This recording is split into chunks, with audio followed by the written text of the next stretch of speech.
In this video, I want to show you how to hide your Pi wallet balance.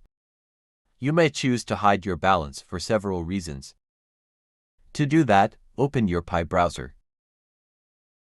Click on Wallet. Enter your 24 passphrase and click on Unlock with passphrase. Here's my wallet, and you see my balance and my available balance here. In a situation where you want to hide this balance for security purpose or for any other reasons, here is how to do it. Come to Setting icon at the upper right here. Here you can see the option to hide your balance.